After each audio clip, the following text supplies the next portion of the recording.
Hello, welcome back to your YouTube channel the nation of Indian institute में आप लोगों का फिर से बहुत बहुत स्वागत है।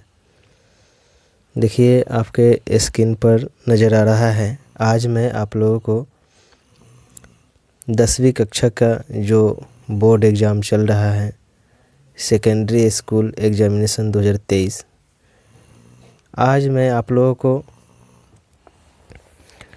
मैथ का जो द्वितीय पाली का जो सीटिंग था और मैथ में जो भी ऑब्जेक्टिव टाइप क्वेश्चन पूछे गए हैं उसके बारे में हम विस्तृत रूप से चर्चा करेंगे और उसको सॉल्व करके भी आप लोगों को बताएंगे। इससे आपको यह सुविधा मिल जाएगी कि इसमें आपका जो है 100 नंबर में से जो भी आप 50 नंबर बनाए हैं उसमें से कितना आप सही बनाए हैं और कितना गलत बनाए हैं उसके बारे में सही जानकारी ले पाएंगे। तो बिना किसी देर किए हुए चलिए मैं वीडियो को शुरू करता हूँ। यहाँ आप देख रहे हैं खंड अ है, सेक्शन ए है, वस्तुनिष्ठ प्रश्न ऑब्जेक्टिव टाइप क्वेश्चन है। क्वेश्चन देखिए, यहाँ से कुछ इंस्ट्रक्शंस है, पहले इंस्ट्रक्शंस को पढ़ लेते हैं। प्रश्न संख्या 1 से लेकर 100 तक के प्रश्न के 4 विकल्प दिए गए हैं जिनमें से एक सही है। किन्हीं 50 प्रश्नों के उत्तर अपने द्वारा चुने गए सही विकल्प को OMR शीट में चिन्हित करें। ठीक है, यानी 1 से लेकर 100 प्रश्न दिया जाएगा और उसमें से आपको 1 से लेकर 100 में से केवल 50 प्रश्न के ही उत्तर देना है। ठीक है, और आपको अपने OMR शीट में भरना है। ठीक है, तो यहाँ प्रश्न 1 कहता है कि 42 सेंटीमीटर व्यास वाले वृत्त का क्षेत्रफल क्या होगा, और आपको 4 विकल्प दिया है A, B, C, D के। तो चलिए हम सॉल्व करते हैं।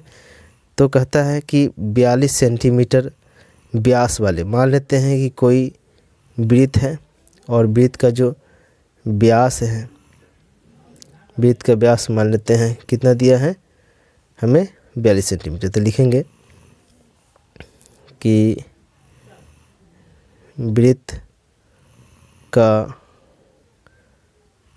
व्यास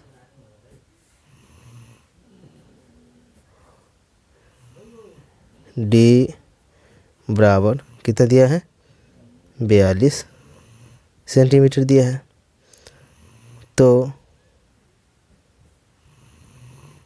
वृत्त की त्रिज्या R बराबर फार्मूला होता है D/2, यानी व्यास जो होता है ना, त्रिज्या जो होता है ना, व्यास का आधा होता है। तो व्यास कितना दिया है 42/2, 2 कम 2, 2 4, 2 कम 2, इसीलिए त्रिज्या जो निकल के आया कितना है 21 सेंटीमीटर आया हमारा। त्रिज्या 21 सेंटीमीटर निकल के आया। अब त्रिज्या जब 21 सेंटीमीटर आ गया तो हमें ज्ञात क्या करना है, क्षेत्रफल ज्ञात करना है। तो लिखेंगे वृत्त का क्षेत्रफल,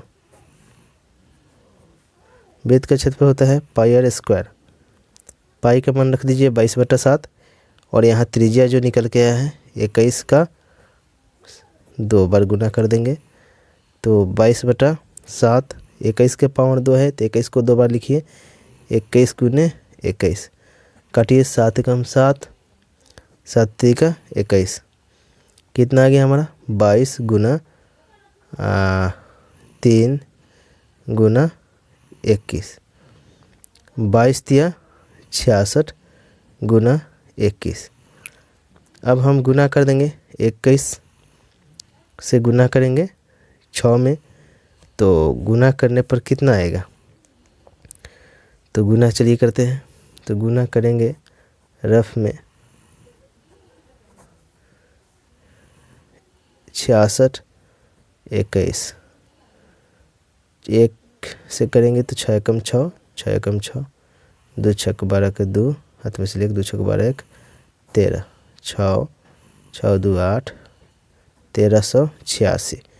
तो हमारा जो आया यहाँ क्षेत्रफल आया 1386 सेंटीमीटर स्क्वायर। अब हम ऑप्शन में देखेंगे कि 1386 सेंटीमीटर कौन सा दिया देखिए, तो ए नंबर ऑप्शन दिया है 1286, बी नंबर दिया है 1386, हमारा जो आंसर आया है कितना है 1386, तो ऑप्शन हो जाएगा बी सही। ठीक है, चलिए हम आगे क्वेश्चन सॉल्व करते हैं। देखिए यहाँ प्रश्न संख्या 2 दिया गया है। प्रश्न कहता है कि दो वृत्तों की त्रिज्याओं का अनुपात 4:3 है, तो उनके क्षेत्रफलों का अनुपात क्या होगा। और आपको इस तरह से 4 ऑप्शन दिया गया है और इन ऑप्शन में से आपको चुनना है कि कौन सा ऑप्शन सही होगा। तो सबसे पहला हमें कहता है कि दो वृत्तों की त्रिज्याओं का अनुपात, तो सबसे पहले दो वृत्तों की त्रिज्याओं का अनुपात हम ज्ञात करेंगे। चलिए पहले हम इसको सॉल्व करते हैं। तो हम लिखेंगे पहले वृत्त की त्रिज्या, पहले वृत्त की त्रिज्या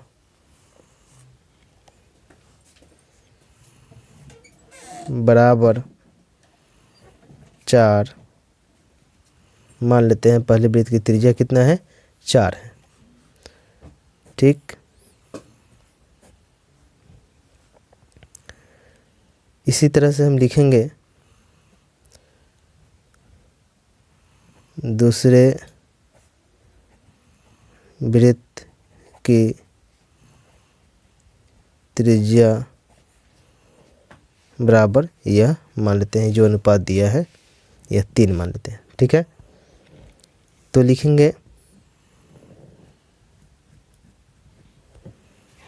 पहले वृत्त का क्षेत्रफल, पहले वृत्त का क्षेत्रफल क्या होगा, वृत्त का क्षेत्रफल होता है पाई आर स्क्वायर, पाई का मान रखिए 22/7 गुने त्रिज्या रखेंगे, पहले वृत्त की जो त्रिज्या है 4, 4 के पावर 2। ठीक है, चिन्ह खींच देते हैं और फिर यहाँ से हम सॉल्व करेंगे 22/7 गुना 4 हमारा कै बार आया है, 4 के पावर 2 है, तो 4 को हम 2 बार लिखेंगे, 4 गुने 4। अब यहाँ 22 चौका 88, 22 चौका 88, 88 में 4 से गुना करेंगे तो हो जाएगा हमारा 352/7। इसी तरह से हम लिखेंगे दूसरे वृत्त का क्षेत्रफल, दूसरे वृत्त का क्षेत्रफल क्या होगा, फार्मूला तो वही लगेगा पाई आर स्क्वायर, पाई का मान रखेंगे 22/7 गुने यहाँ जो त्रिज्या दिया है 3 दूसरे वृत्त की और 3 का स्क्वायर, यानी 22/7 गुने 3 के पावर 2 है, तो 3 को 2 बार गुना कर देंगे। अब यहाँ से आप क्या कीजिएगा, 22 तिया 66/7 गुने 3 कर सकते हैं और लिखिएगा 66 में आप 3 से गुना कीजिएगा तो आ जाएगा हमारा 198/7। ठीक है, तो दूसरे वृत्त का क्षेत्रफल यह हो गया और पहले वृत्त का क्षेत्रफल यह हो गया। अब आपको पूछ क्या लिया है कि उनके क्षेत्रफलों का अनुपात, तो लिखेंगे यहाँ से क्षेत्रफलों का अनुपात बराबर पहले वृत्त का क्षेत्रफल, अब पहले वृत्त का क्षेत्रफल कितना है 352/7 बटा दूसरे वृत्त का क्षेत्रफल कितना है 198/7। अब यहाँ से देखिए, अब तोड़ने का तरीका होता है, हम क्या करेंगे 352/7, ये जो भाग है ये भाग जब गुना में टूटेगा तो इस 7 जो होता है 7 ऊपर चल जाता है और 198 हमारा नीचे आ जाएगा। अब काटिए, 7 एकम 7, 7 एकम 7 कैंसिल हो गया। अब क्या बच गया ऊपर हमारे यहाँ 352, अब बट्टा बच गया 198। ठीक है, अब हम इसे भी काटेंगे, अब इसे हम काटेंगे कितना मरतबे कटेगा, तो यह कटेगा हमारा चलिए हम काटते हैं 2 से।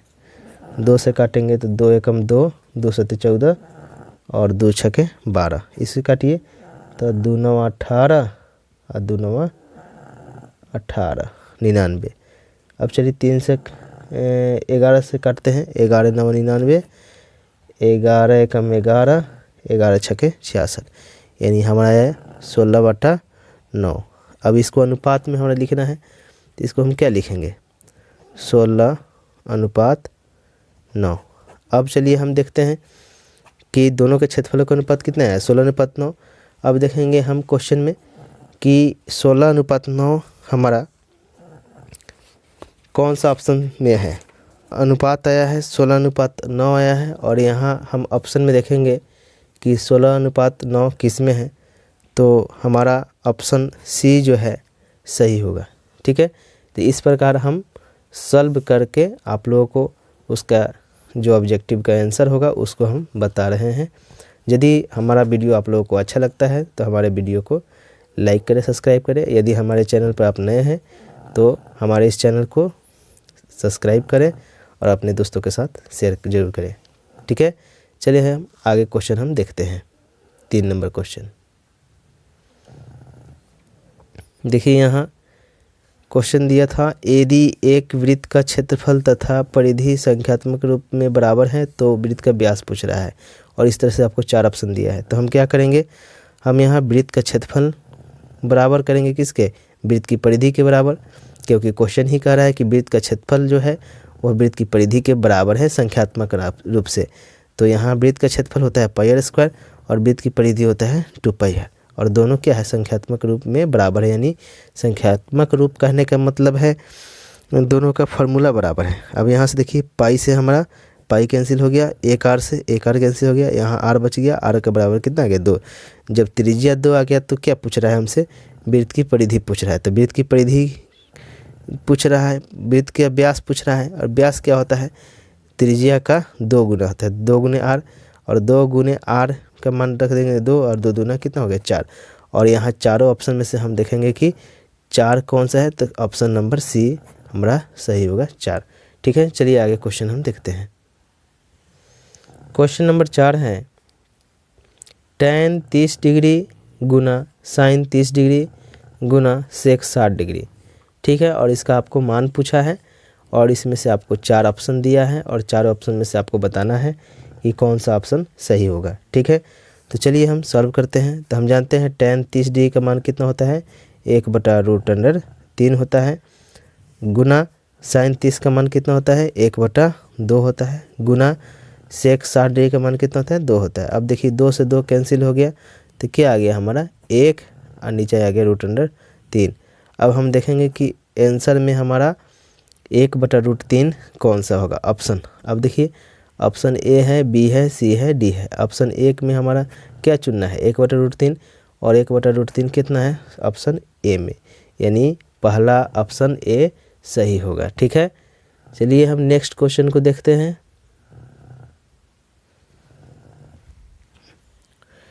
पाँच नंबर प्रश्न है, आर त्रिज्या तथा कोण थीटा वाले त्रिज्यखंड के संगत चाप की लंबाई क्या होगी। और यहाँ 4 ऑप्शन आपको दे रखा है, और इन 4 ऑप्शन में से आपको बताना है कि कौन सा ऑप्शन सही होगा। ठीक है, तो चलिए हम इसे सॉल्व करते हैं।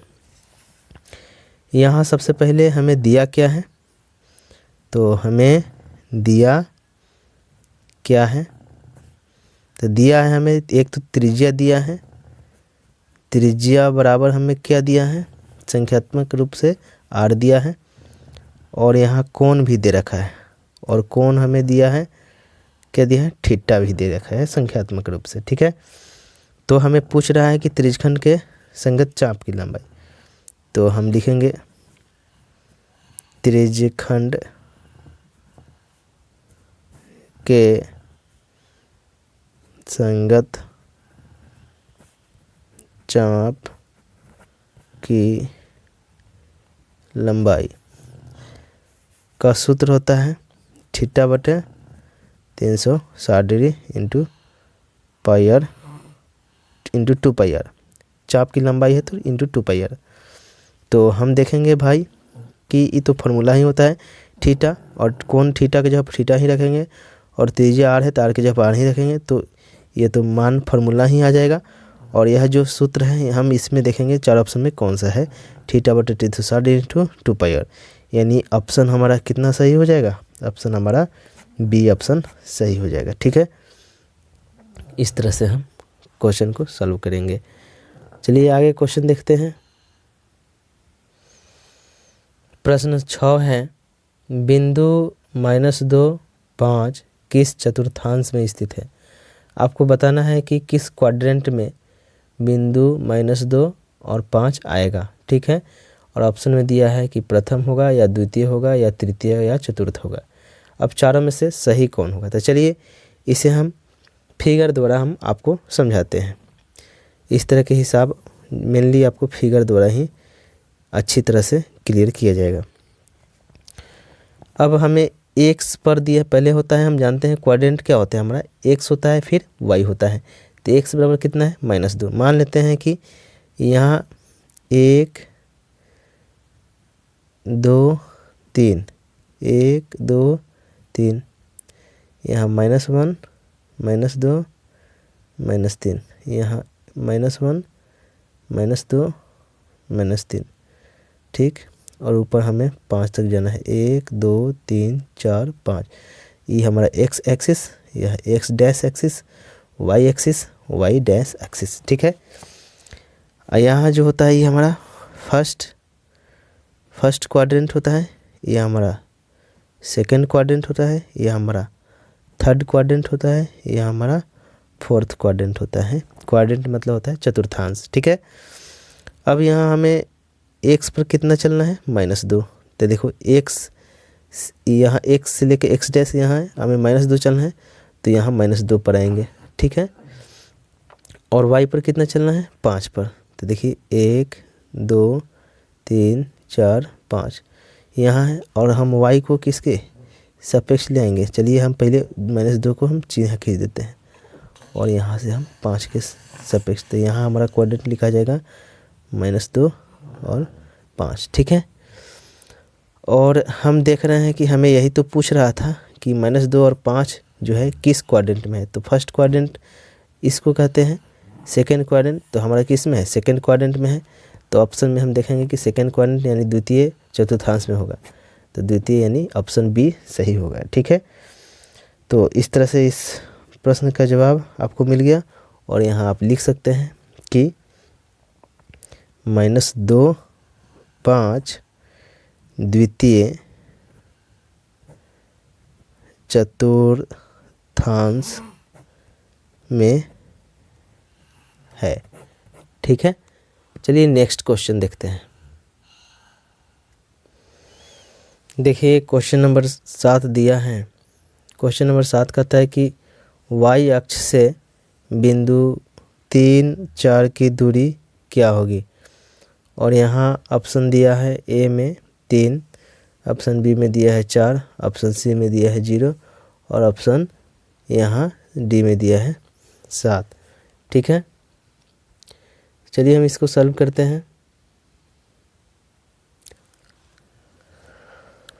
और यहाँ हम यह जानते हैं, यहाँ हम देखेंगे कि यहाँ भुज, तो यहाँ भुज यदि देखेंगे तो भुज जो होता है हमारा क्या होता है, एक्स के जो निर्देशांक है वो भुज कहलाते हैं, तो यहाँ भुज बराबर 3 होंगे, और कोटि और वाई के जो निर्देशांक बिंदु होते हैं उस कोटि कहलाते हैं, तो यहाँ कोटि कितना होगा 4 होगा। ठीक है, तो आपसे पूछ क्या रहा है कि y से बिंदु 3 और 4 की दूरी, जैसे ही आपको y से पूछें कि y अक्ष से बिंदु 3 और 4 की दूरी क्या होगी, तो आपको क्या बताना है, आपको 3 मारना है आंसर। तो यहाँ हम y पर हैं, तो यहाँ से हम लिखेंगे कि y अक्ष से बिंदु 3 4 की दूरी बराबर 3 होगी। ठीक है, और यहाँ जो आपको ऑप्शन है, और ऑप्शन में आपको क्या हो जाएगा, विकल्प ए सही होगा 3। ठीक है, तो इसको आपको ध्यान रखना है। चलिए आगे क्वेश्चन बताते हैं। यहाँ प्रश्न नंबर 8 दिया गया है। प्रश्न 8 कहता है मूल बिंदु से बिंदु -4 और 6 की दूरी कितनी होगी। ठीक है, और आपको 4 ऑप्शन दिया है कि ए ऑप्शन में दिया है 2√13 और बी ऑप्शन दिया है 13 × √2 और यहाँ सी नंबर ऑप्शन 10 है और डी नंबर ऑप्शन 14 है। अब इसमें से आपको चूज करना है कि कौन सा है। चलिए इसे हम बनाते हैं, सॉल्व करते हैं। तो कहता है मूल बिंदु से बिंदु -4 और 6 की दूरी। तो मान लेते हैं कि यह जो है कोई बिंदु है ए, और बिंदु ए के जो हमें निर्देशांक दे रखा है वह दिया है -4 और -6, और कहता है कि मूल बिंदु से यह दूरी है। तो मान लेते हैं यहाँ कोई मूल बिंदु ओ है, और मूल बिंदु हम जानते हैं क्या होता है, हमारा 0 0 होता है ना। तो यहाँ ए से ओ की दूरी पूछ रहा है, तो हम यह भी जानते हैं कि इसको हम क्या कहते हैं, x1 और y1 कहते हैं।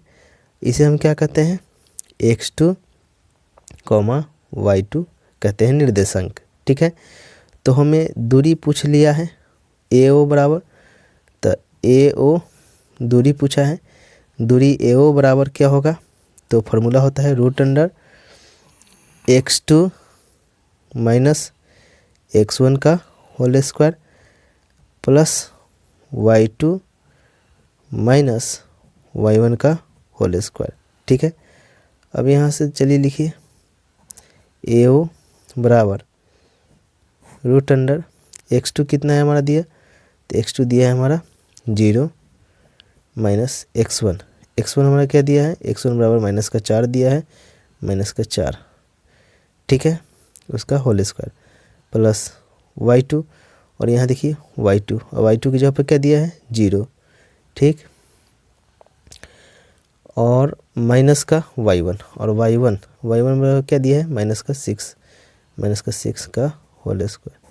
ठीक, अब लिखिए AO बराबर √0 है तो 0, माइनस और माइनस गुना होगा तो प्लस 4 का whole square plus 0 minus minus plus का 6 का होल स्क्वायर। AO बराबर √0 में 4 जोड़ेंगे तो 4 का होल स्क्वायर, 0 में 6 जोड़ेंगे तो 6 होगा, तो 6 का होल स्क्वायर √, क्या हो जाएगा, 4 के 2 बार गुना करेंगे तो 16 हो जाएगा, और 6 के 2 बार गुना करेंगे तो 36 हो जाएगा। अब लिखेंगे या AO बराबर क्या हो जाएगा, जोड़ दीजिए 6 6 12 के, 2 हाथ में से 1, 3 1 4, एक हाथ से जोड़ेंगे तो 5 52, और 52 का हम ज्ञात करेंगे, क्या ज्ञात करेंगे हम, अभाज्य गुणनखंड कर दीजिए।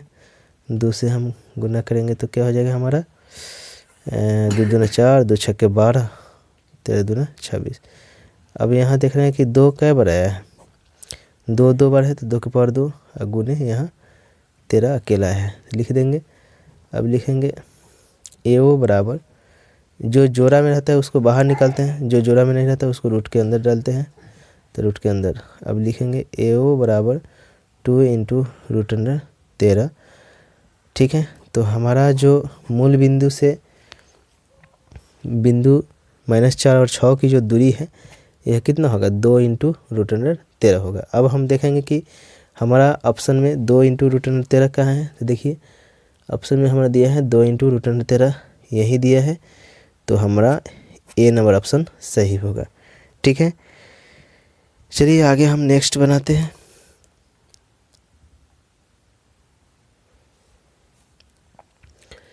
देखिए यहाँ क्वेश्चन नंबर 9 दिया है, बिंदुओं 4 5 और बिंदु -3 2 के बीच की दूरी पूछ लिया है। ठीक है, और आपको 4 ऑप्शन दिया है, और चारों ऑप्शन में से आपको देखना है कि कौन सा ऑप्शन सही है। तो चलिए हम इसे सॉल्व करते हैं, उसके बाद हम ऑप्शन पर आएंगे। सबसे पहले हमारा काम है सॉल्व करना। चलिए सॉल्व करते हैं। मान लेते हैं कि कोई बिंदु ए है और बिंदु ए के जो निर्देशांक है 4, 5 है, और इसी तरह से मान लेते हैं यहाँ कोई बिंदु बी है और बिंदु बी की जो निर्देशांक है हम मान लेते हैं -3 और 2 है। ठीक है, और हम ए और बी को मिला देते हैं तो हमें क्या होगा, ए बी की दूरी आ जाएगी। तो लिखेंगे दूरी ए बी की दूरी बराबर क्या हो जाएगा, फॉर्मूला होता है हमारा √x2 - x1 का whole square plus y2 - y1 का होल स्क्वायर। मेनली आपको फॉर्मूला याद होना चाहिए। ठीक है, कैलकुलेशन तो आपके हाथ में है। अब लिखेंगे या दूरी ए बी बराबर √x2, ये होता है हमारा x1 y1 x2 y2। तो x2 कितना दिया है -3, घटाना है क्या हमारा x1 कितना दिया है हमारा 4, पावर कितना है 2, plus y2 x1 y1 x2 y2। तो यहाँ हमारा y2 पूछा है तो y2 बराबर कितना है 2 माइनस y1 कितना है 5 का होल स्क्वायर √। ठीक है, अब हम लिखेंगे या दूरी ए बी बराबर √3 -4 क्या हो जाएगा -7 का होल स्क्वायर प्लस यहाँ 2 में से 5 घटाएंगे तो कितना हो जाएगा -3 का होल स्क्वायर। ठीक है, और लिखेंगे हम दूरी ए बी बराबर √3, 7 के 2 बार गुना करेंगे तो 49, -7 है, पावर 2 बार गुना करेंगे तो क्या हो जाएगा, किसी अंक के पावर जितना रहता है उस अंक को उतना बार गुना। तो -7 के पावर 2 है तो -7 को कई बार गुना, 2 बार गुना, -7 एक बार और -7 एक बार, 2 बार हो गया। अब देखिए माइनस और माइनस गुना करते हैं तो कितना हो जाता है प्लस, और 7 से गुना करेंगे तो कितना हो जाएगा 49, तो यहाँ प्लस का 49। इसी तरह से -3 को 2 बार गुना करेंगे तो 3 3 9 हो जाएगा। ठीक है, अब लिखिए या ए बी बराबर √9 9 जोड़ दीजिए तो 18, 4 में 1 हासिल होगी तो 58। अब हमें दूरी कितना आया 58, तो हमें ऑप्शन में देखना है कि √58 है या नहीं। तो देखिए यहाँ ऑप्शन ए में 58 दिया है, ऑप्शन बी में √58 दिया है, और हमें मान जो आया है क्या आया है √58 आया है। तो ऑप्शन कितना सही हो जाएगा, तो ऑप्शन हमारा बी सही होगा। ठीक है, चलिए हम आगे क्वेश्चन देखते हैं।